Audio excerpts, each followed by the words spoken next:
Konkretno, če se človeku ustavi srce, se njegova možnost za preživetje vsako minuto zmanjša za 10 do 12%. V primerih takšnega nujnega reševanja zato zdaj lahko prvi na pomoč priskočijo tudi gasilci. Reševalci do Zgornjega Jezerskega ne moramo priti prej kot v 35–40 minutah, če je sneg pa še kasneje.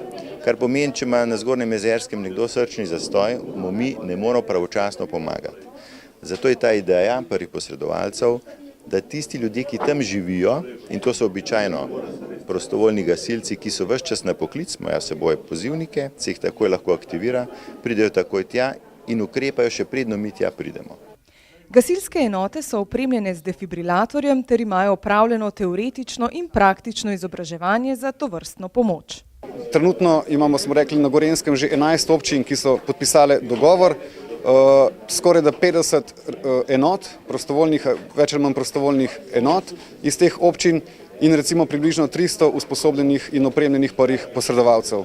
Seveda zgodbe ni konec, zgodba se nadaljuje tudi v prihodnost, tudi na območju ostalih, recimo službene medicinske pomoči, iz območja Jesenic že potekajo dogovori, že potekajo neka prva izobraževanja, podobno je tudi na območju NMP Tržič in seveda Bled Bohinj, torej to so še območja, kjer se aktivnosti še razvijajo v prihodnje. Medtem ko ostale postaje nujne medicinske pomoči, se pravi Škofja Loka, Kranj, kot neke te prve, ki so tudi uradno pristopile, pa seveda imajo za sabo že kar kopico nekih usposabljanj in seveda tudi intervencij. Zdravstveni dom Kranj se je v podporo projektu odpovedal občinskim sredstvom za nakup reševalnega vozila in jih preusmeril prostovoljnim gasilskim društvom za nakup opreme. Prav področje osnovne začetne oskrbe je za zdravstveni dom predstavljalo šibek člen. Odločitev za preusmeritev na gasilce pa ostaja v njihovi pristojnosti.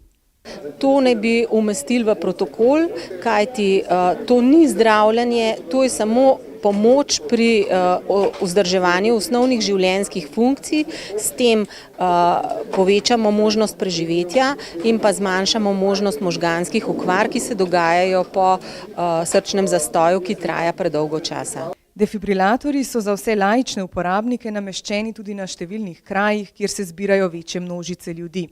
Vendar smo v teh točkah z defibrilatorji ljudje slabo obveščeni, niti ne poznamo njihove uporabe. Res je, da ta AED govori in daje navodila, samo se veste kako je. Lahko, da se elektroda ne prime, lahko, da ne veš, kako človeka obrniti, zato je že prav, da to delajo prostovoljni gasilci, ki so že tako zverzirani v reševanju življenj in premoženja in z minimalnim dodatnim šolanjem bodo odlični prvi posredniki. Dolgoročni načrti vseh danes prisotnih pa so še širši, med drugim tudi posredovanje znanja o uporabi defibrilatorja v osnovne šole in druge večje ustanove.